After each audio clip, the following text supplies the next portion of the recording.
Shopping is hard, right? But there's a better way. Stitch Fix online personal styling makes it easy. I just give my stylist my size, style, and budget preferences. I order boxes when I want and how I want, no subscription required. And she sends just for me pieces, plus outfit recommendations and styling tips. I keep what I love and send back the rest. It's so easy. Personal styling for everyone. Get started today at stitchfix.com/Spotify. That's stitchfix.com/Spotify.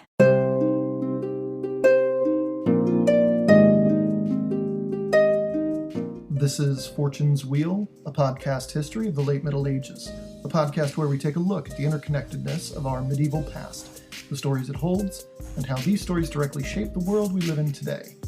I'm your host, Jonathan. I want to take this opportunity to recommend a podcast that I've recently become a big fan of. It's called Forgotten Wars, and it's about, well, those wars and conflicts that people no longer study or even mention in the course of history conversations. He's doing some great things over there, and I hope you head over there to check it out. Again, it's called the Forgotten Wars Podcast, and make sure you tell him who sent you in your review on Apple Podcasts. Okay, this is our 9th episode of our 3rd season of the podcast, a season focusing predominantly on the chaos that erupted following the death of Canute the Great.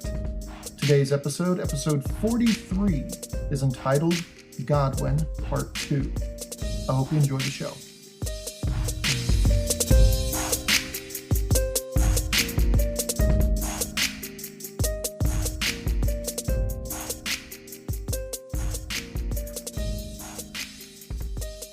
Let's take a step back, shall we?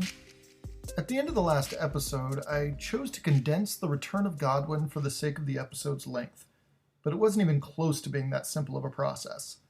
Yes, King Edward set a potential civil war up outside Gloucester after Earl Godwine refused to punish the people of Dover over the killings of Count Eustace of Boulogne's men. And yes, Godwin appealed for peace time and time again, even offering up his own son, Wulfnoth Godwinson, and his grandson, Hakon Swainson, only to have his peace thrown back in his face. And yes, Godwin fled England to Flanders with his wife and 2 sons, while Harold and Leofwine Godwinson both fled to Dublin to gather support, all after Bishop Stigand delivered the news that the only way for Godwin to get back in his king's good graces was if Godwin produced the king's younger brother Alfred. You know, the one Godwin viciously murdered almost 15 years earlier. All of that happened, yes. Everything after that, well, let's start with what happened in England right after the vacuous sucking sound that was the vacancy left by Godwin and his family's abrupt departure. Earl Leofric's son, Elfgar, was made the Earl of East Anglia, Harold Godwin's old earldom. Earl Siward added some land to his Northumbrian earldom for his support. Edward gave his distant kinsman Odda of Deerhurst, who was a nobleman of distinguished merit, mind you, who already owned considerable land around Worcester, Devon, and Gloucester. Well, Odda was now the Earl of the lands connecting Warwickshire, Somerset, Cornwall, and Devon, which was mostly in Godwin's Wessex and Swain Godwinson's Midlands in the west. Swain Godwinson was again fleeced as Edward awarded his nephew, Earl Ralph, an earldom comprising of Swain's old stomping grounds of Herefordshire and nearby shires in the East Midlands. Edward even bestowed loyal Frenchmen fighting for Earl Ralph manors in the area too. Next, in London, with Robert of Jumièges currently donning that sweet hat in Canterbury, Edward, relieved almost that Bishop Sparehavoc vacated the city of his own volition, he installed another Norman, another William, as Bishop of London, creating a strong bond between church and state there in 1051. And then, of course, there was the issue of Queen Edith's swan neck. Yes, Edward booted her to the care of the abbess and nuns of Wilton, but it's not just as a means of, sticking it to the Godwins. There's a lot behind that. Archbishop Robert of Canterbury certainly had been whispering in the king's ear about this one, namely the fact that Queen Edith had yet, in over 6 years of marriage, to give Edward a child. Now, we don't know if there were miscarriages, which certainly happened to couples indiscriminately, since the beginning of time. But unfortunately, any and all blame for a marriage not producing a child was squarely put on the woman in the 11th century. Queen Edith, knowing that it could very well have been a very painful subject, was expected to shoulder the burden of her childless marriage alone. And here's something very interesting about this move by Edward to banish her to a nunnery. It could have been because he had at last broken the chains that bound him to the Godwins, and she was just the last one. Edith could have represented that last sliver of hope that a Godwin would ascend to the throne of England, and Edward wanted to spitefully deny Godwin of the pleasure of it. There is that possibility. But I don't quite buy that. I'm more in the camp of Edward wanted an heir and something was amiss in the marriage and he wanted to try again. I mean, the guy was nearing 50 years old. Enough was enough. And that statement is assuming it was Queen Edith who was infertile. But it could have very well have been Edward himself who was infertile. It could have been both of them. We will simply never know, but I am 100% confident that church scribes got it all wrong when they said it was because Edward wished to remain as pure as the driven snow. That is a load of you-know-what, if you ask me. When he was crowned, when he got married, these are all documented instances when Edward was wished a fruitful reign and marriage. So, no. Sorry, church. Edward was many things, but chaste most likely wasn't one of them. So back to Edith and his lack of children. Regardless of who was unable to conceive, at that point really, who cares? Edward was already an old man, and the kingdom needed assurances that he would provide continuity when it was his turn to shake loose his mortal coil. So it's said that Archbishop Robert devised a plan involving a kinsman and ally who just so happened to have a single daughter. A kinsman who was once married to Edward's sister Goda. That's right. In walks the most majestic Kurt Russell as Wyatt Earp's stash. And you know, just on a weekend vacay for no reason in particular. The events certainly match up, even if we have no evidence to prove that was why he was in town. Get Godwin out of the way, and Archbishop Robert can officiate the royal divorce, freeing Edward up to not only marry a younger bride, but also to reinstill his bond with the county of Boulogne. You have to admit, it's pretty likely. So Queen Edith was, in fact, cast aside, just like that. Now, since the old Earl was gone, Chronicle D states that this was when Duke William crossed the Channel and visited Emma and then Edward. However, this is the only place it's ever mentioned. Isn't it curious that this is the source that proponents of the quote-unquote Edward willed the kingdom to William camp uses to say that Edward was, well, officially willing his kingdom to William? I mean, not a single Norman source has been uncovered that says William took a trip to England in 1051 or 52. That's just it, not one. I'm not one to believe Edward indeed named William his heir. And this is one reason why. Besides, as we'll see down the road here, William was dealing with quite a bit in his duchy in the early 1050s. When would he have had the time and resources and the surplus of each to risk leaving his duchy to visit another kingdom? It just doesn't make sense. Besides, it's no secret that the Anglo-Saxon chronicles had been 1984'd from time to time, and many historians tend to think this was one of them. And in addition to all that, Edward relieved his earls' levies to head back home since Godwin was gone, leaving Earls Leofrich and Siward to head back home into a bit of chaos on their own borders.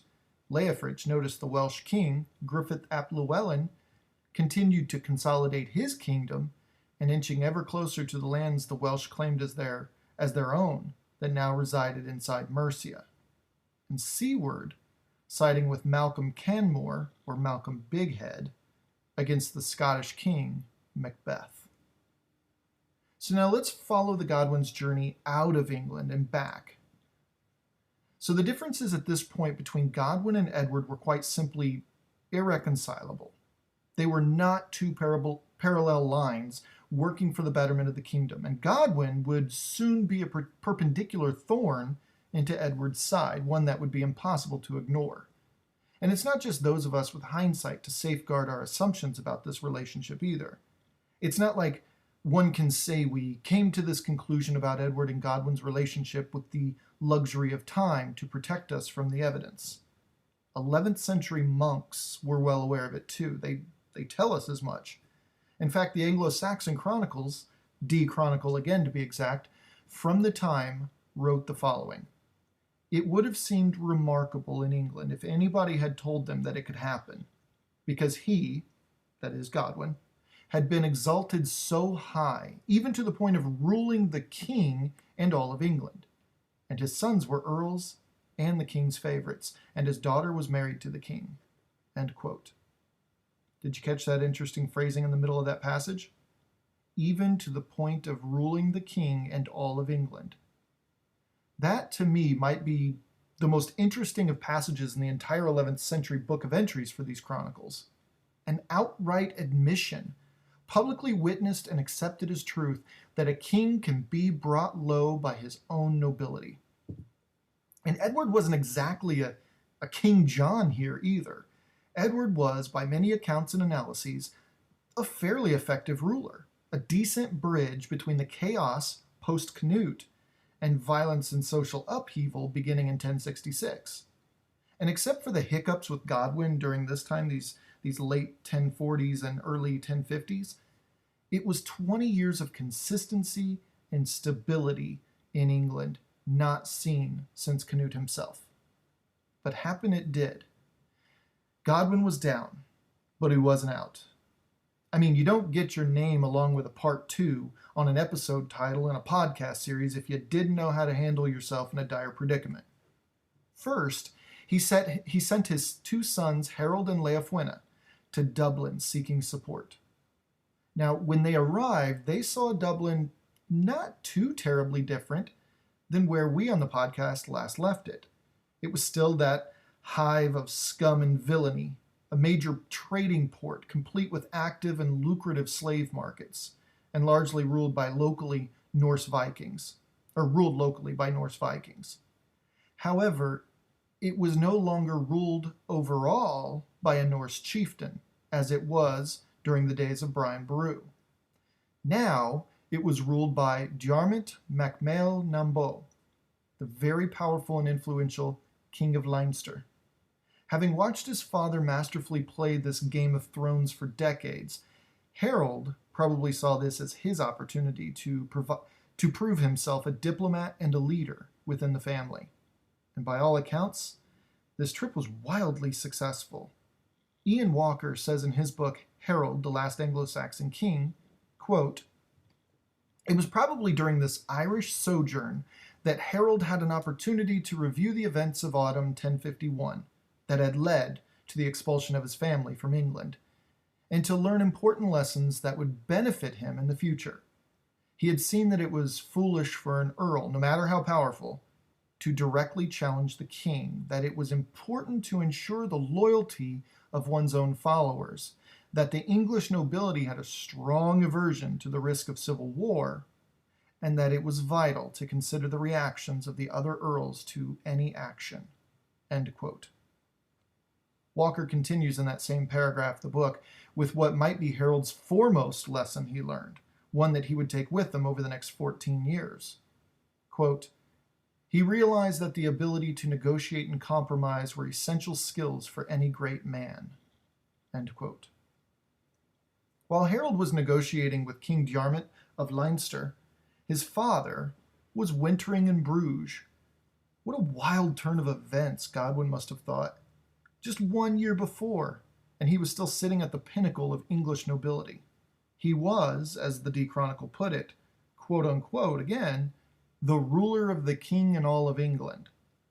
And now, he was a political refugee given safe harbor by an ally and now kinsman through his son Tostig's very recent marriage to Count Baldwin V's sister, Judith, which just so happened to be in October of 1051. Again, very recent. During the late winter and early spring of 1052, Edward kept receiving letters from foreign dignitaries and nobility and royalty, Godwin was waging a war of popularity here, and Edward, if anything, was seeing Godwin's connections on full display, which must have been suffocatingly intimidating.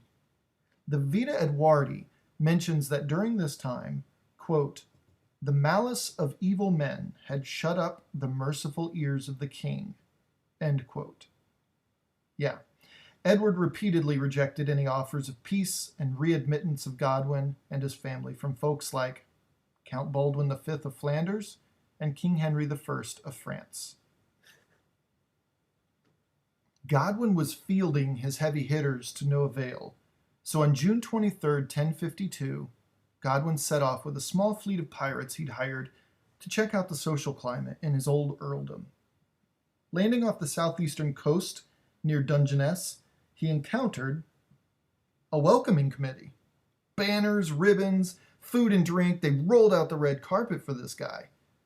Okay, not exactly, but Godwin was definitely not scared off like Edward had been a lifetime earlier. In fact, the people were quite friendly still, most likely appreciative of their former earl's treatment of the people of Dover.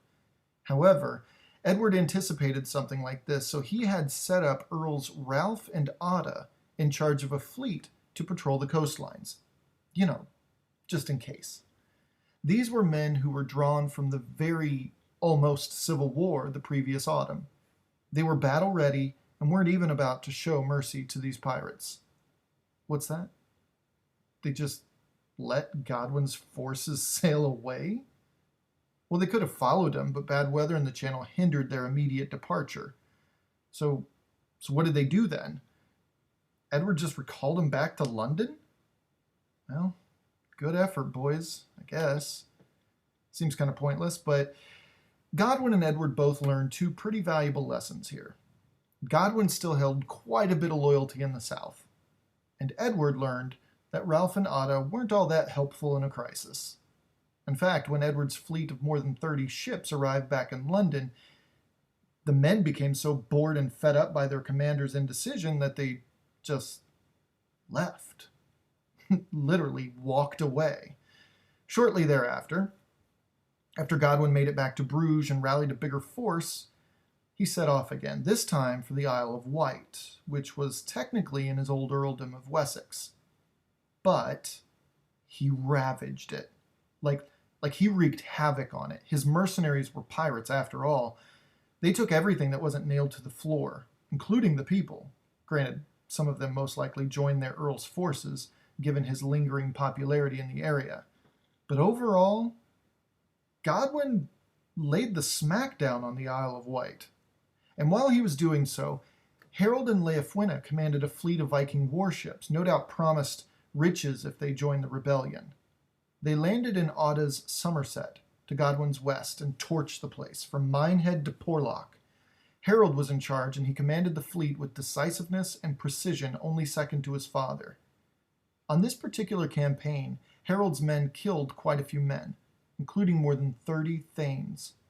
This was devastating to the local aristocracy, and it was meant to send a very pointed message to the rest of England, who opposed Godwin. And to top it all off, to top all of Edward's problems off, King Griffith ap Llewellyn decided to push into Otta's Midlands, attacking as far as Leominster. Now, years earlier, when Swain G.D. Godwinson was in charge, he had built a little wooden and stone fortress from which to harass his peasantry and shake them down when needed, because, well, he was an ass. This was near Hereford. King Griffith, he pretty much destroyed the fortress, as well as the town of Hereford's defenses, stole what he wanted to, and enslaved a large majority of the shire's population. So, yeah, King Edward not only had his disgruntled ex-employee charging his defenses on the south, but he had his kid laying waste to his southwestern coastal towns and some butthead neighbor joining in because why not? Just when King Edward was at the top of his game, things just kept collapsing around him. I mean, the chronicles themselves declared, quote, "They all declared they would live and die with him," end quote. That is, they would live and die with Godwin. The only real resistance Godwin saw was at Sandwich, when they met him in force, but he chose to back away without any bloodshed. Sandwich was in Wessex, and his point had clearly already been made. He headed to Dover, the place he was willing to be exiled for in the first place, but he was met with a sortie, and he chose again not to engage. At some point, Godwin had to have heard of his son's endeavors out near Somerset, so he avoided Dover again and headed out west to meet up. Along the way, though, Godwin decided to play a game with the hearts and minds of his former people. He played nice and won many of the towns over to his cause. He took what he needed, but mostly the people along the way offered what they could, including manpower. Harold Godwinson was doing the exact same thing as he headed east. And this was the days before text messaging. So it goes to show that Harold wasn't too far behind his father in leadership abilities and acumen. Some have it and some don't.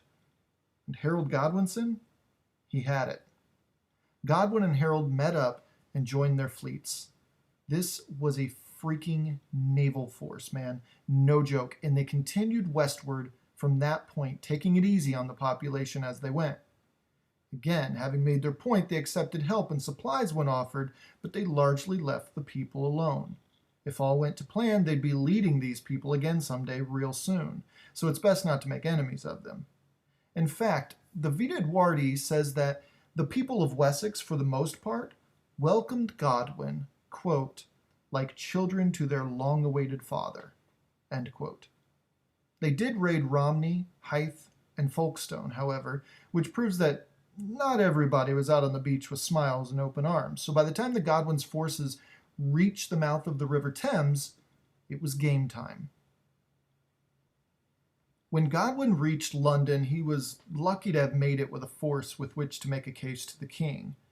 There were some pretty choppy waves as he rounded the Kentish coast, but as soon as he turned north, the North Sea turned treacherous within the blink of an eye. Now, I don't want to have a lesson on oceanography here, but it's worth noting a couple things about the North Sea so we get a full idea on what Godwin's forces, naval forces, had to deal with and barely escaped from. One, it's known, the North Sea is, it's known for its horribly dangerous storms. And two, these storms can send series of waves as high as 45 feet, or around 15 meters. And single waves can be almost double that. I'm talking 90 feet. It's insane. So yeah, Godwin was probably wiping his brow and counting backwards from 100 over and over again as what was left of his fleet, which was still a good amount, sailed up the Thames. It certainly could have been far worse. He also had another dilemma. The people he'd encountered, the Vita Edwardi says, encouraged him to attack and overthrow King Edward for what he'd done to the Earl and his family, and really the kingdom at large in their eyes. Historian Peter Rex has Godwin, quote-unquote, recoiling in horror at the suggestion. Godwin made it to London, just as Edward's land soldiers arrived, and there was a moment of hesitation on both sides. Godwin had the numbers on the water, while Edward had the numbers on the land. But of course, Godwin's numbers on the water far outnumbered Edward's water and land numbers, so I guess it wasn't much of a hesitation. He navigated his ships to the south shore across from London. Southwark, I believe, is named. And King Edward's fleet is on the other side. And see, it's interesting here that I haven't come across a number for Godwin's swollen forces yet, but we have Edward's. Edward had 50 ships. That's right, 50 ships led by... seriously, Edward? You put Earls Ralph and Ada in charge of the Navy again? They clearly weren't cut out for naval leadership. Man, between you and your father, I don't know what it is with you guys and failed navies. But to give us a number for Godwin's fleet, the Vita Edwardi says that they shifted their boats and were quite easily able to encircle Ralph and Ada's 50 ships, meaning Godwin still had a freaking huge force at his disposal. It looked like, for Edward, the gig was up. With Ralph and Ada looking on, Godwin negotiated with the men atop the London Bridge, who accepted Godwin's safe passage into London, something that King Edward had repeatedly denied just a year before. As Godwin approached Ralph and Ada's fleet, they merely cowed to the former Earl. What else was there to do?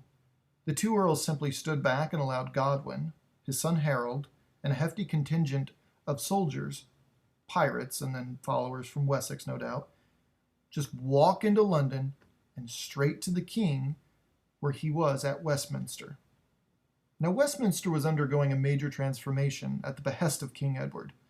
Well, King Edward by way of Queen Edith, that is, who got the project going years before. And this is where Godwin and all who were with him approached the king in full armor, weapons at their side. And in the shadow of the king, Godwin shows his real power, the crux of his source of influence. Godwin approached his king and placed his sword at the king's feet as he took a knee. He pleaded his innocence to the king, making himself publicly cower before Edward, a man who, by all counts, at least in the South, had aggressed against him and given him reason to retaliate with force in the first place. Had he struck Edward down in that moment, I doubt many in Wessex would have wept too much. The kingdom would have been in the hands of a pure Saxon man, an earl of the ancestral home of Alfred the Great. It would have been a shock, no doubt, but I personally doubt there would have been many who would have stood up to Godwin in that moment. But as we've heard, the English have an aversion to wars of a civil nature, remember. The Vita Edwardi says, quote, "It was abhorrent to almost all of them that they should fight against men of their own race, and did not want that this country should be more greatly laid open to foreign nations." End quote. Remember, a civil war in the 11th century meant that the nobility, from earl to thane, would be decimated. Who then would be left to defend from outsiders?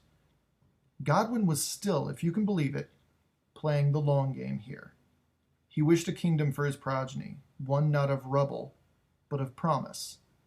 So again, he lay himself at his king's feet. He begged forgiveness and understanding. But in reality, Edward knew he had not only lost the battle, but he had also lost the war for the hearts and minds of his people in that one moment. The Earl was a class act, that was for sure. And see, if Edward forgot who was there to see it, it quickly came back to him when two of his most loyal earls, Earls Leofric of Mercia and Siward of Northumbria, quickly advised the king to just forgive Godwin. Someone else knew the gig was up. While King Edward and his assembled witan, of which Godwin and Harold and his men were in attendance there in Westminster, deliberated as to what to do next, a man slipped away with two others who shared the same outlook on things. Archbishop Robert of Canterbury, Bishop Ulf of Dorchester, and Bishop William of London all but ran from the meeting place of those Saxon lords, gathered their households and attendants and valuables, and they bolted. Heading toward East Gate, they made a quick stop to grab a couple people, and by that time, the king's men and other Londoners caught word of what these men were trying to do, and they all pounced. These clergymen were forced to fight tooth and nail just to get out of London, barely escaping with their lives, though members of their households wouldn't be so lucky. These holy men rode their horses into the dirt until they made it to Edwulf's Ness in Essex, where they jumped aboard the first barely functioning boat and headed back to Normandy. Archbishop Robert's own monks at Canterbury seemed only too happy to be rid of the Norman, as they wrote their own "and stay out" sentiment in their records of the incident when they said that the archbishop left everything behind, even his pallium, and, quote, "all Christendom here in this land, just as God wanted it," end quote. There are rarely such falls from grace as those of Godwin, but there are equally as few rises from such falls, such as Godwin's as well. Despite what kind of man he was, despite his insistence in perpetuating a system that oppresses others regardless of race or gender, and despite his sins along the way, one simply cannot sit back and not marvel at the man that was Godwin. His name echoes across time far less than I personally think it should. I'm not saying he's some reverential figure, but if we remember people such as Cleopatra, or Cicero, or Harold Hardrada, then how on earth can we forget about Godwin so easily? Honestly, it's enough to make your head spin if you're not careful. In 1 year's time, a man went from the highest echelons of power to the bottom within a couple weeks, only to be exiled, raise two massive fleets, join them up, and sail straight to his former king, and play the king out to be the merciful one in order all but to seal the deal on whether he gets back into the kingdom or not. George R.R. Martin got really close, but I just don't think a person can quite meet the political acumen as a man like Godwin. He is truly second to none. Now from here, Edward has some serious decisions to make. Looking back, immediately after expelling the Godwins from his kingdom, he shuffled around the earldoms. Then, between June and September of 1052, all of that was thrown into question as the Godwins made moves to re-enter the kingdom. And now, it's the beginning of October, and it was time to restore Godwin and his kids back to their original estates and earldoms. This was not a good look for King Edward, that was for sure.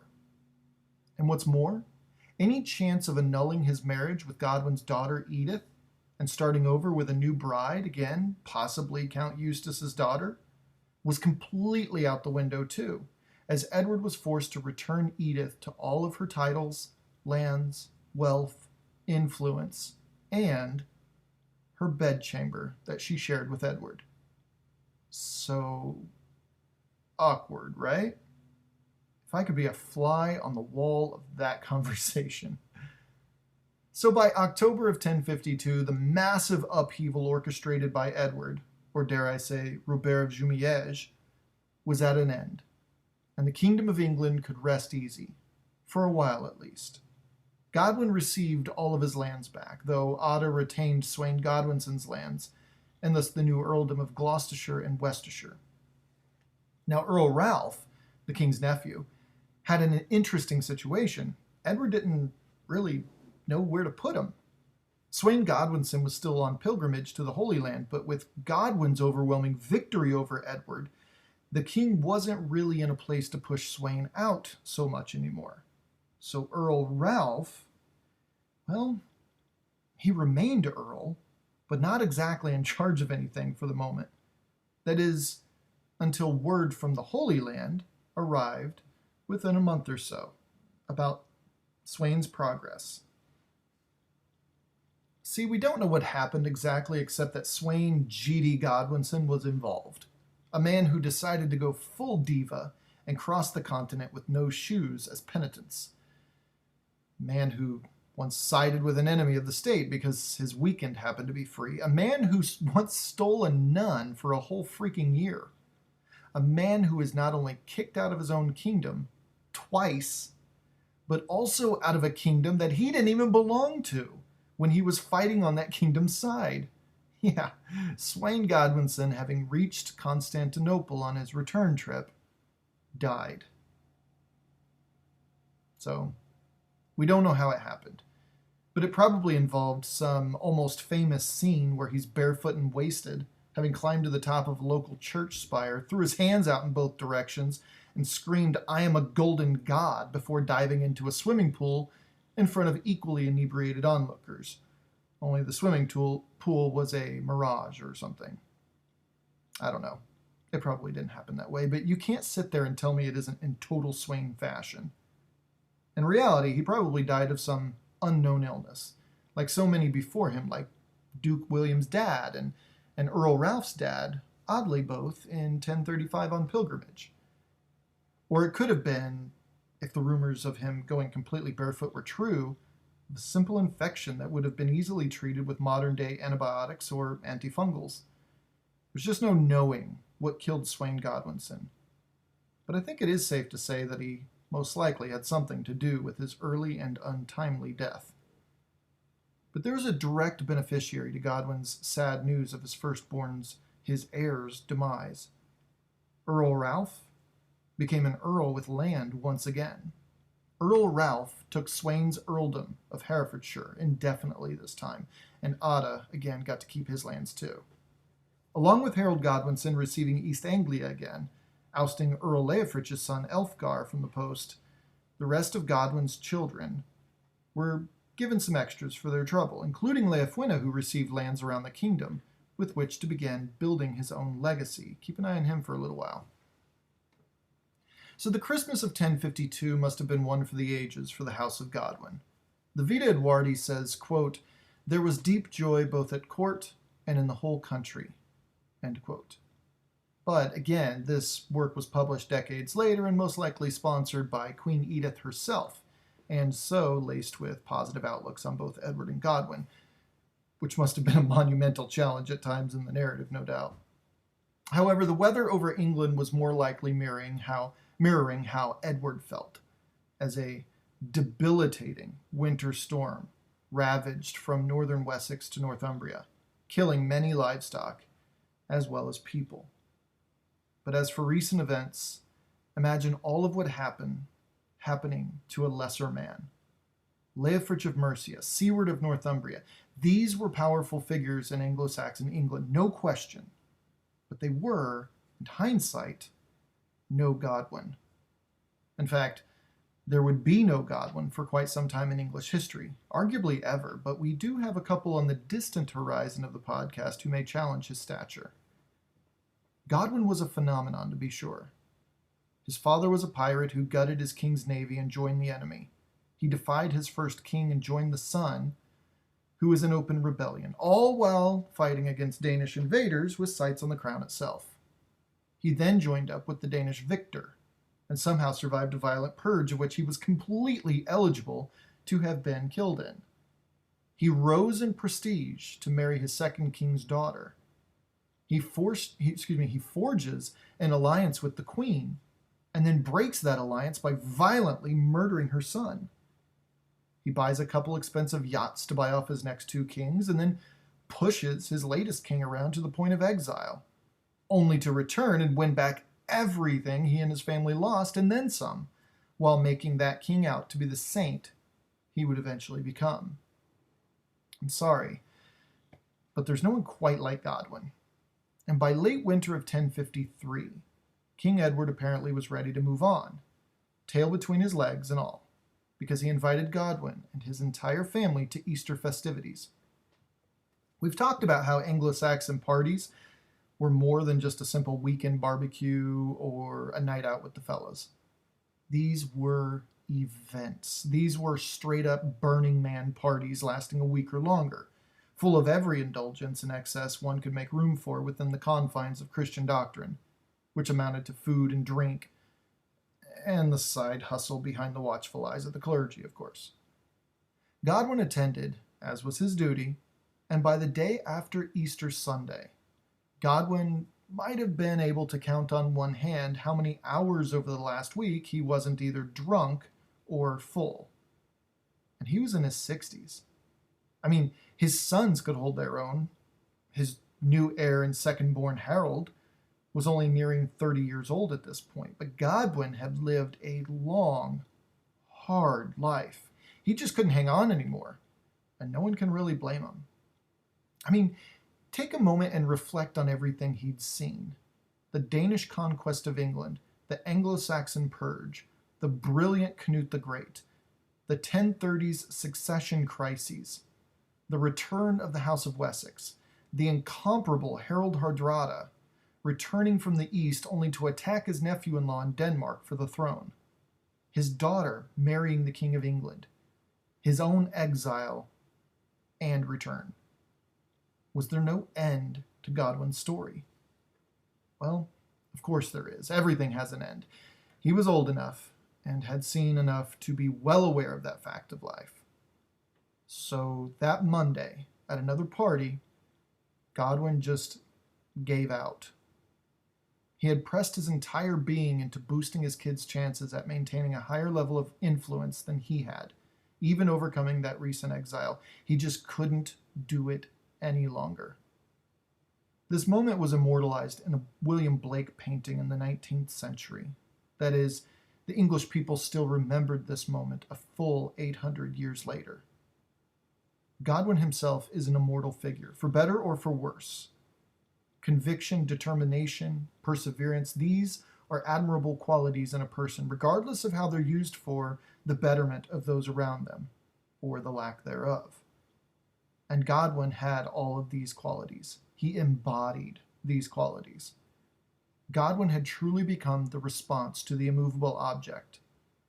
Godwin was the 11th century's unstoppable force in England, until he wasn't. But let it be known that the only thing to have stopped Godwin was something far beyond Godwin or any human's power. In fact, there is a little story found in the works of William of Malmesbury about what happened next and why. See, as Godwin was participating in the feasting and revelry, the topic of his loyalty came up, probably as a joke, but Godwin took the moment to air out some of that good old-fashioned swag, that confidence that saw him rise from the son of a pirate to kingmaker. He's reported as saying, quote, "May God not permit me to swallow if I have done anything to endanger Alfred or to hurt you," end quote. You being King Edward, of course. Well, Godwin took a bite of food, attempted to swallow, and he choked to death. Now, who knows if that's actually the case, as the account comes long after the Earl's death. Another story seems much more down to earth. It just says that Godwin most likely had a stroke. I mean, he was battle-hardened politician and soldier, and he was 60. Either way, on April 15th, 1053, Godwin's heart stopped beating, his blood stopped pumping, his lungs ceased its cycle of inhalation and exhalation, and as we know today with modern brain science, within minutes of this happening, Godwin's brain stopped firing the very same electrical impulses which had driven him into history.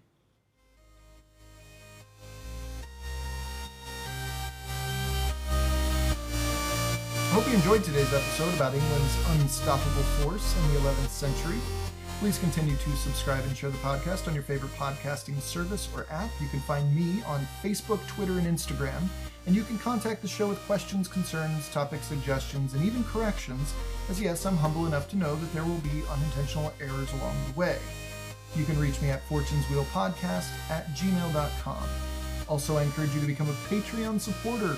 For just a couple bucks per month, you will receive perks such as bonus episodes and shoutouts on the show, to name a couple. My goal for this podcast is to be 100% ad-free and self-sustaining by the end of this year, and I appreciate everyone who's helping to make this possible. Thank you. On the next episode, we shift gears away from England because something's building in the south and southeast that, and I say this without a single iota of hyperbole, will not only ripple across the next several centuries, but something is still rippling today.